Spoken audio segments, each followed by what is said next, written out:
Hey guys, it's Haciel. So in this part of the series, we're going to be going over Ken's V-trigger. We'll be touching on his V-skill and his V-reversal as well, but primarily focusing on his V-trigger. So let's get into it. So what is his V-trigger? And his V-trigger is called Dungeon Mode, and that allows his fists attacks to have lightning properties. And his normals in general do the same amount of damage, but they do provide it a bit more stun. So it does modify his normal attacks a little bit. Primarily what people use his V-trigger for is for his fireball game. His fireball game, so by default, his fireballs go at that speed. I'm using a light punch fireball. But on V-trigger, it's a bit quicker, but Fierce is like really fast, or hard punch is really fast. So his fireball game gets way better with his V-trigger, right? Opponents don't, they can't, estimate the speed of the fireball sometimes, and they eat up fireballs constantly, right? You'll see in matches that once you activate your V-trigger, sometimes your opponent can't time blocking the fireball, or they don't expect it coming in that quick, right? V-trigger fireballs at this range is like, it's really good. It's super fast, right? They eat it a lot of the times. But anyway, so the other thing about his V-trigger is once you're in V-trigger, you're able to charge Ryu's fireball. So if you do a fireball and hold the actual punch button that you're actually going to throw the fireball with, you'll get a charge. And if you actually hold it all the way down until Ryu lets it go, eventually he'll let it go, you can actually break your opponent's guard, as you see there. So that is one of the properties of the V-triggered fireball. So it's really good. And if it depends on the range, you can actually throw 2 fireballs. I'll show you here. So I'm gonna do this. I'll do a full charge one and do another one, and it'll actually hit. And Ken is actually set to guard completely, right? So he's not able to guard the second fireball because the first fireball broke his guard, and he's in recovery state. And Ryu's second fireball, because his V-trigger fireballs are so fast, is able to hit him. So you can use that to your advantage, guys. Just a little tip. The other thing too is when you're in dungeon mode, your uppercuts have lightning properties, right? So that was an EX, sorry. Let me get Ken not blocking here so you can actually see the difference. So let's get him not to block. All right. So there you go. So you see Ken lightening up, and he's glowing. You can see his bones and all the good stuff, right?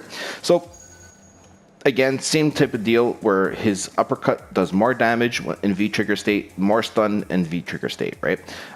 So definitely V-trigger is really, really strong. And probably the one thing you guys got to know and use and make sure you do is every round. So your V-trigger bar gets filled up, or primarily most of the time will get filled up every round. So you always have a chance to use V-trigger. V-trigger, so if you have a full V-trigger bar, so like in this case Ryu has 2 full V-trigger bars, and say you win or lose the round and you go into the next round, your V-trigger meter does not carry over with you. So you got to make it a point that you always use your V-trigger. It doesn't matter. There's no right time to use the V-trigger. Sometimes you fall into a habit where you want to use a V-trigger for this particular moment, wherever the case is. You just want to use it. Just use it because, that one knockdown can just net you, the win, right? You don't know what can happen. So make sure you get a habit of whenever you have V-trigger, try to use it right away. Don't try to save it, especially if you're, like I said, you're new to the game. As soon as you see that bar fill up, use it. Obviously, if Ken's like in your face, don't use it like right in the face, as he's like blocking, you guys are just standing. But if you guys are, this far away, use it. And you'll have your V-trigger, and all your abilities have more damage, more stun, right? And it could turn the tide of the match, right? So always use your V-trigger whenever it comes up, right? So let's get into some tips, right? So probably the best tip that I've got for new players is when let's say your opponent likes to jump, right? So look at Ryu's V-trigger here. So I'm gonna press it, and everything kind of stops for like half a second. It's roughly half a second or whatever the case is. And when you do that, you can actually buffer in a move. So in this case, the tip that I'm going to be showing you guys is buffering in Ryu's uppercut. So let's get Ken turning into, let's get him jumping. All right. Let's record this, and we're going to get 10 to jump. All right.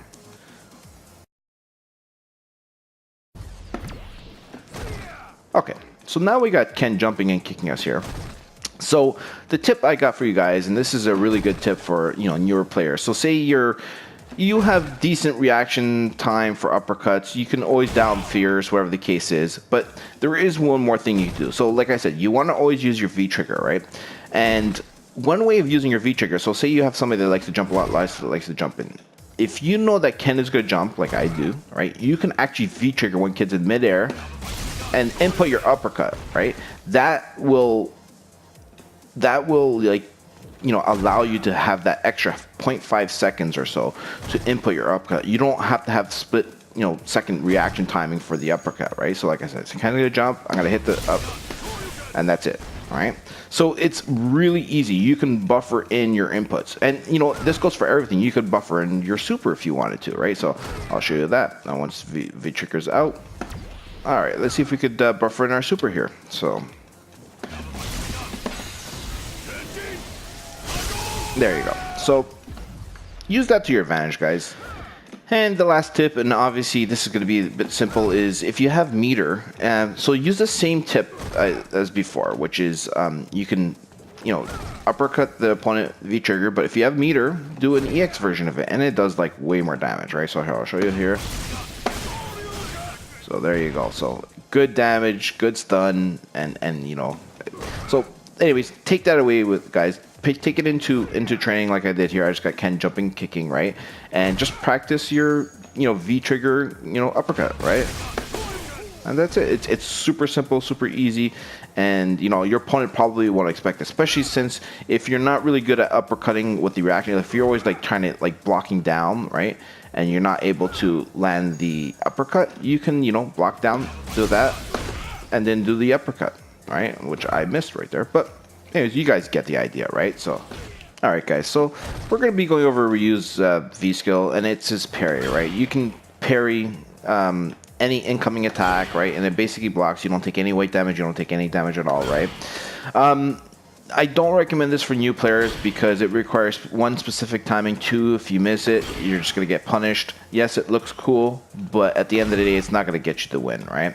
And I'm going to show you why I don't recommend it. So all Ken is doing is he's jumping and kicking, and he's not inputting a move afterwards. And I'm going to try to parry him and hit him right afterwards. And here it is here. I'm going to hit him with a... And he blocks it. And it doesn't matter what I do. Medium punch. It doesn't matter. I'm going to use even a jab. And he just blocks it. So the parry is good if Ken is about to input a second. Like if he's going to jump in and then hit a punch right afterwards, I'll be able to hit that move there. That move would actually hit him because Ken's trying to input something, and I'm basically going to stuff him with my next attack after the parry. So you can practice it in training, guys, but it's not recommended. I don't think it's really something that you need to add to your arsenal, especially when you're starting out.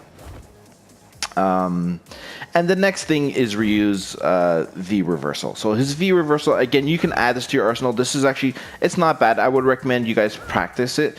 It's basically, it's forward and 3 punches. So this allows you to release pressure. So if you're in the corner and Ken's constantly like pressuring you, or whatever the case is, one, you need to have meter, right? So you see how your V trigger right now, you have 2 stocks of meter. Well, using a V reversal, we'll use 1 stock of meter. And the way you use V reversal with Ryu is forward and 3 punches after a block. So you've got to block it first and then press forward and 3 punches. So it looks like this, right?